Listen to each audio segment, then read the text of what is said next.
आज की कहानी आपको ये बताएगी कि कैसे हमें दूसरों पर भरोसा नहीं करना चाहिए, कि कैसे अपने घर परिवार के सदस्य को दूसरे के भरोसे नहीं छोड़ना चाहिए। और हम कभी कभी किसी पर इतना आँख बंद करके भरोसा कर लेते हैं कि हमें पता ही नहीं होता है कि आने वाले टाइम में वो हमारे साथ बहुत बड़ा धोखा करेगा, वो हमारे साथ एक ऐसा खेल खेलेगा जिसके बारे में हम जान भी नहीं सकते। आज की घटना में भी कुछ ऐसा ही होता है, जहाँ पर एक व्यक्ति अपनी पत्नी से बहुत प्यार करता है, लेकिन उसकी पत्नी किसी और से प्रेम संबंध बना लेती है, किसी और के साथ रहने लगती है। लेकिन जब ये सारी चीज़ें पति देखता है तो अनदेखा करने लगता है। लेकिन जब थोड़ा सा समय बीतता है और उसके बाद जो होता है उसे जानकर आप हैरान हो जाएंगे और सोचने पर मजबूर हो जाएंगे कि आखिरकार ऐसा कैसे हो सकता है। क्या होता है इस घटना में, ये जानते हैं हम इस कहानी के माध्यम से। चले तो बिना देरी के इस घटना को शुरू करते हैं। नमस्कार, आदाब, सत श्री अकाल, हर हर महादेव। मेरा नाम रूपा है और आज की घटना बिहार प्रदेश के मध्यपुरा की है।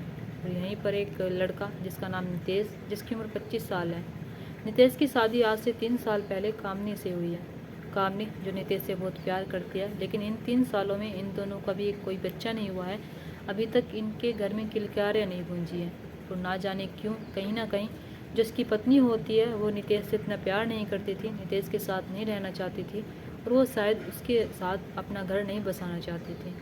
नितेश जो मेहनत मजदूरी करता था, मेहनत मजदूरी करके अपने घर का खर्चा चलाता था, अपनी पत्नी की ख्वाहिशें पूरी करता था, लेकिन वो उसकी ज़रूरतों को पूरा करता था। उसकी ख्वाहिशें जो अधूरी रह जाती थी और जिससे सोचते हुए कामनी कहीं ना कहीं एक बार फिर से सोचने लगती है कि मेरा पति निकम्मा है, मेरे पति से कुछ नहीं होता है, मेरा पति जो मेहनत मजदूरी करता है और मेरे खर्चे भी नहीं संभाल सकता। ये सब कुछ सोचते सोचते इनके 3 साल गुजर जाते हैं ज़िंदगी के। इन 3 सालों में ना ही तो इन्हें कोई बच्चा होता है और ना ही शायद कामनी बच्चा करने की कोशिश करती है, कि क्यों अकेले रहना चाहती थी। और इधर नितेश जो परेशान रहता है, वो सोचता रहता है कि मेरे घर में भी एक बच्चा आ जाए, मैं भी बाप बन जाऊँ। समय ऐसे गुजरता चला जाता है। जब समय ऐसे गुजरता रहता है तभी जो नितेश है, इसके घर पर एक व्यक्ति जिसका नाम सूरज, उसका आना जाना होता है। जब भी नितेश काम के लिए, मेहनत मजदूरी के लिए बाहर जाता, वो घर पर कभी लेट हो जाता तो कभी जल्दी आ जाता। इसी बीच सूरज जो उसकी पत्नी कामनी को सामान ला कर देता था, उसकी पत्नी कामनी के हर काम को क्या करता था, यानी कि कामनी को अगर जहाँ भी जाना होता था तो वो सूरज को अपने साथ ले जाती थी। अब ऐसे ही सब कुछ चल रहा था। कामनी जो सूरज से इतनी घुल मिल गई थी कि उसके घर पर बैठ रहता था।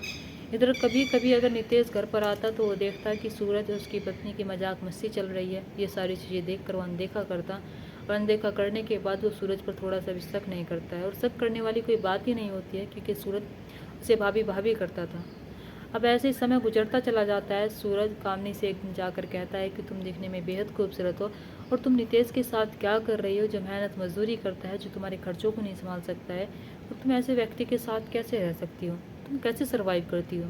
कामनी जो पहले से ही सब कुछ सोचती है कि उसकी मर्जी से उसकी शादी नहीं हुई है, परिवार वालों की मर्जी से हुई है। लेकिन जब सूरज सामने से ये बात कहता है आकर कि तुम नितेश के साथ क्या कर रही हो, नितेश मेहनत मजदूरी करने वाला व्यक्ति है और तुम्हें वो कभी खुश नहीं रख पाएगा, तो कहीं ना कहीं कामनी के मन में अब सूरज के लिए प्यार आने लगता है। यानी कि ये दोनों एक दूसरे के करीब आने लगते हैं और एक दूसरे के जब करीब आने लगते हैं तो पहली बार इनके बीच संबंध बनते हैं। और संबंध बनने के बाद सूरज कहता है कि मैं तुमसे बहुत प्यार करता हूँ और मैं तुम्हें हमेशा खुश रखूँगा, लेकिन बस तुम्हें मुझे खुश रखते जाना है। समय ऐसे गुजरता चला जाता है। इधर नितेश जब भी काम पर से लौटता था तो वो सूरज को उसके साथ देखता, सूरज को उसके साथ हंसता हुआ देखता, खेलता हुआ देखता, यानी कि ऐसा लग रहा था कि मैं उसका पति नहीं हूँ, सूरज उसका पति है।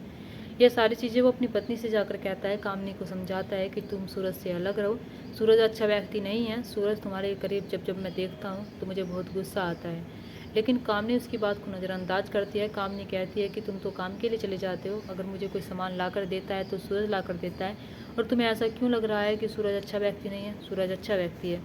इधर सूरज से भी वो जाकर कहता है कि तुम मेरी पत्नी से ना मिलो, मेरी पत्नी से तुम उसके साथ फ्लर्ट ना करो, और मुझे कहीं ना कहीं लग रहा है कि तुम मेरी पत्नी के साथ संबंध बना चुके हो। यानी कि जब ये सारी चीज़ें वो सूरज से जाकर कहता है तो सूरज को गुस्सा आ जाता है और गुस्से में वो कहने लगता है कि हाँ, जब तू अपने काम पर जाता है तब तब मैं तेरी पत्नी के पास जाता हूँ, उसके साथ वो सब कुछ करता हूँ जो तू करता है। जब एक पति ये सारी बात सुनता है तो सूरज से मना करता है और कहता है कि मेरी पत्नी का पीछा छोड़ दे, और मैं नहीं चाहता कि वो खून खराबा हो, मैं नहीं चाहता कि तू मेरी पत्नी के आसपास भी दिखे।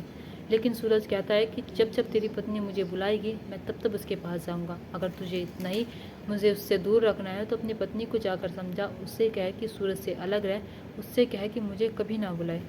यानी कि एक पति को जब सामने से एक व्यक्ति सारी बात कहता है तो कामनी के पास जाता है। पहले तो उसे पता नहीं था, लेकिन इस बार पता लग चुका था कि हाँ, कामनी और जो सूरज का अवैध संबंध चल रहा है। वो अपनी पत्नी से जाकर कहता है कि तुम सूरज से अब कभी नहीं मिलोगे, मुझे पता चल गया है कि तुम्हारे और सूरज के अवैध संबंध चल रहे हैं, सूरज ने मुझे सब कुछ बता दिया है। लेकिन कामनी उसकी एक बात नहीं सुनती है। कामनी कहती है कि मैं उसके साथ वही सब कुछ करूँगी जो तुम देखना चाहते हो, और तुम्हें जानना है ना मैं उसके साथ क्या करती हूँ। मैं उसके साथ वही करती हूँ जो मैं तुम्हारे साथ करती हूँ। यानी कि नितेश जो इन दोनों के बीच में फंस जाता है, नितेश जो इतना बेबस हो जाता है कि अपनी पत्नी को कुछ कह भी नहीं सकता था, नितेश जो किसी को कुछ अपने दर्द सुना भी नहीं सकता था। समय ऐसे गुजरता चला जाता है। सूरज लगातार उससे मिल रहा था, सूरज लगातार यानी कि इसकी पत्नी कामनी से संबंध बना रहा था। इन दोनों का भी ऐसे चल रहा था। नितेश जो अपने काम पर जाता, काम पर आने के बाद वो सारी चीज़ें देखता था। अब जैसे ये सारी चीज़ें होती रहती है, तभी एक बार वो लास्ट बार सूरज से जाकर कहता है कि भाई मान जा, मेरी पत्नी से ना मिल। लेकिन सूरज फिर से वही कहता है कि मैं तो उससे जाकर मिलूंगा और मुझे बहुत मज़ा आता है तेरी पत्नी के साथ वो सब कुछ करने में जो तू करता है। देख तेरी पत्नी मुझ पर कितनी जल्दी फिदा हो गई, उसने एक बार नहीं सोचा तेरे बारे में, और वो बहुत खूबसूरत है, वो तेरे लायक नहीं है, तेरे टाइप की नहीं है, तुझे उसे छोड़ देना चाहिए। जब नितेश से वो सारी बात कहता है तो नितेश चुपचाप चला जाता है। इस बार वो उससे कुछ नहीं कहता है, इस बार नहीं अपना मत रखता है, इस बार नहीं कहता है अपनी पत्नी को, नहीं सूरज को कहता है। दिन ऐसे ही गुजरते चले जाते हैं। वो यही देखता रहता है कि उसकी पत्नी सूरज कैसे संबंध बना रहे हैं, सब कुछ अच्छा चल रहा था। लेकिन एक दिन 10वीं का त्यौहार होता है, वो सूरज को कॉल करता है, सूरज से कहता है कि ठीक है, मैं तुमसे एक बार बात करना चाहता हूँ, जैसा तुम चाहते हो मैं ऐसे ही करूँगा। अगर तुम मेरी पत्नी के साथ रहना चाहते हो, उसके साथ शायद संबंध बनाना चाहते हो तो तुम बना सकते हो, लेकिन एक बार मैं तुमसे मिलना चाहता हूँ। सूरज जो उससे मिलने के लिए उसके पास पहुँच जाता है। पहुँचने के बाद ये दोनों फिर बातचीत करते हैं। इधर सूरज कहता है कि भाई देख, तेरी पत्नी मेरे पास खुद आती है और जब वो मुझे बुलाती है तो मुझे जाना भी पड़ता है। यानी कि नितेश उससे फिर कहता है कि भाई मान जा, मैं तेरे पैरों में पड़ रहा हूँ, मैं तुझसे माफ़ी मांगता हूँ, मैं भीख मांग रहा हूँ, मेरी पत्नी को छोड़ दे। लेकिन सूरज इस बात को कहता है कि अगर तू मुझसे इतनी भीख मांग रहा है, तू मुझसे आकर कह रहा है, तो ये बात अपनी पत्नी कामनी से क्यों नहीं कहता? क्या तुझे कामनी से डर लगता है? या तू कामनी से डरता है, या कामनी तेरे साथ नहीं रहना चाहती, या कामनी को तू वो मज़े नहीं दे पाता जो मैं दे रहा हूँ, या कामनी को तू वो सुख नहीं दे पाता जो मैं दे रहा हूँ? यानी कि नितेश जब ये सारी बात सुनता है तो उसे बहुत गुस्सा आता है, और इतना गुस्सा आता है कि वो सूरज के ऊपर टूट कर पड़ जाता है, और सूरज के ऊपर इस कदर टूट कर पड़ जाता है कि सूरज की जान ले लेता है। उसे पता ही नहीं था कि उसकी पत्नी उससे क्या क्या करवा देगी, एक महिला की वजह से उसके साथ क्या क्या हो जाएगा। जब वो सूरज की जान ले लेता है, सूरज की जान लेने के बाद अब सोचने लगता है कि उसके हाथों से सब कुछ कैसे हो गया, क्या हुआ। अब वो वहीं पर उसे छोड़कर अपने घर आ जाता है। घर आने के बाद अब वो सहमा सहमा सा चुपचाप बैठ जाता है। उसे पता था कि पुलिस वाले उसे ज़रूर ढूंढ लेंगे, लेकिन उसे नहीं पता था कि पुलिस वाले जब उसे ढूंढेंगे तो उसे जेल पे हो सकती है। अब ऐसे ही जब अगले दिन सूरज की डेड बॉडी मिलती है, डेड बॉडी मिलने के बाद गांव में हड़कंप मच जाता है। गांव के लोग सोचने लगते हैं कि सूरज के साथ ये सब कुछ कैसे हो गया। कामनी को ये बात पता चलती है। कामनी को जब पता चलता है कि सूरज को किसी ने मार दिया तो सबसे पहला शक उसे अपने पति पर जाता है, और अपने पति से वो बार बार पूछती है, अपने पति से कहती है क्या तुमने सूरज के साथ ये सब कुछ किया है। पति जो अपनी पत्नी से बोलने को तैयार नहीं होता है, जो अपनी पत्नी को कुछ बताने के लिए तैयार नहीं होता है। इधर पुलिस वाले सूरज की जो फ़ोन होता है उसकी लोकेशन, उसकी कॉल डिटेल निकालने लगते हैं। जब उसकी कॉल डिटेल निकालते हैं तो जो सबसे लास्ट में यानी कि बात की गई थी वो नितेश से की गई थी। नितेश के पास जाते हैं, नितेश से पूछताछ करते हैं, उसकी कॉल लोकेशन निकालते हैं कि इसकी फ़ोन की लोकेशन उस वक्त कहाँ पर थी। तो पता चलता है कि सूरज की जहाँ पर डेड बॉडी मिली है वहीं पर उसकी लोकेशन थी। अब सूरज की तो इस दुनिया को छोड़कर जा चुका था, उसकी पीएम करवाया जाता है। इधर नितेश से जब पूछताछ की जाती है और कामनी इस सारी चीज़ को देखती है तो कामनी को कहीं ना कहीं पहले ही पता लग चुका था कि हाँ उसके पति ने सब कुछ किया है, लेकिन कामनी अभी भी अनजान बन रही थी। इधर जब नितेश से पूछा जाता है कि तुमने ऐसा क्यों किया, तो नितेश रो रो कर पुलिस वालों से बताता है कि साहब मेरी पत्नी जिससे मैं बहुत प्यार करता हूँ उसकी वजह से ये सब कुछ हुआ है, उसने ही मुझे मजबूर किया है सूरज के साथ ये सब कुछ करने के लिए। मैं सूरज को कई बार समझाता हूँ, मैं कामनी को भी कई बार समझाता हूँ कि मान जाओ, मेरी ज़िंदगी बर्बाद मत करो, तुम दोनों एक दूसरे के साथ ये रिलेशन बंद कर दो। ये दुनिया की नज़रों में गलत है और मेरी नज़रों में भी गलत है, लेकिन ना ही मेरी पत्नी मानती है ना ही सूरज मानता है। मैं इन दोनों के पैर तक पड़ जाता हूँ, लेकिन ये दोनों अपना सिलसिला जारी रखते हैं और मेरे सामने वही सब कुछ करते हैं जो मैं अपनी पत्नी के साथ करता हूँ। और मैं कैसे बर्दाश्त करता सकता था अपनी पत्नी को किसी और मर्द के पास जाते हुए। अगर आप मेरी जगह होते तो आप क्या करते हैं? पुलिस वाले जब उसकी सारी बात सुनते हैं तो पुलिस वाले उससे कहते हैं कि अगर हम तुम्हारी जगह होते तो हम बिल्कुल ऐसा नहीं करते। हम पुलिस स्टेशन आते हैं, पुलिस स्टेशन आने के बाद हम तो पहले बताते हैं हमें सारी बातें। अगर तुम्हें तुम्हारी पत्नी धोखा दे रही थी, वो किसी और के साथ रह रही थी, तो तुम्हें उसे डिवोर्स दे देना चाहिए था। ऐसी महिला के पास हमें कभी नहीं रहना चाहिए जो हमारे होते हुए किसी और के पास जा रही थी। तुम्हें सूरज के साथ ये सब कुछ नहीं करना चाहिए था। सूरज को तुम्हें इस दुनिया से हटाना नहीं चाहिए था।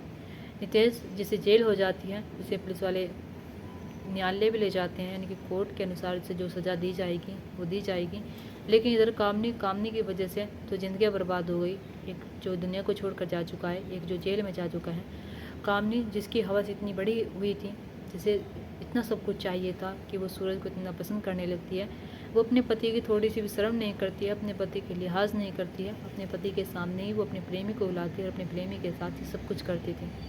दोस्तों, आप क्या कहना चाहेंगे ऐसे व्यक्ति के बारे में? और ये जो लड़का था जिसकी उम्र भी ज़्यादा नहीं थी, 17 साल थी सूरज, वो एक नाबालिग था। और उसकी पत्नी जो सूरज को अपने प्यार में फंसा लेती है। फंसाने के बाद सूरज जो नया खून था, जिसे पता था कि वो उसकी पत्नी नहीं है, लेकिन फिर भी वो उसके साथ वही सब कुछ कर रहा था जो एक बॉयफ्रेंड अपनी गर्लफ्रेंड के साथ करता है।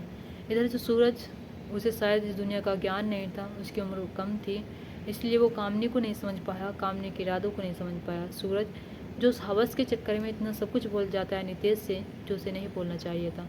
दोस्तों, आप क्या कहना चाहेंगे नितेश के बारे में? क्या नितेश ने सूरज को मारकर सही किया? क्या उसकी पत्नी कामनी सूरज और नितेश के साथ सही कर रही थी? इसमें सबसे ज़्यादा बड़ी गलती किसकी होती है? कामनी की, नितेश की, सूरज की? और एक पति अपनी पत्नी को कभी सहन नहीं कर पाएगा अगर वो किसी और मर्द के पास जाएगी। कोई भी नहीं कर सकता है, लेकिन पता नहीं दुनिया किस ओर जा रही है। दोस्तों, आप अपनी राय कमेंट बॉक्स में कमेंट करके जरूर बताना। दोस्तों, इस कहानी और घटना को सुनाने का मकसद मेरा आपका दिल दुखाना नहीं था, आपको परेशान करना नहीं था, आपको घटना के बारे में बताना था, आपको सचेत करना था। आप अपने परिवार के साथ खुश रहिए। नमस्कार।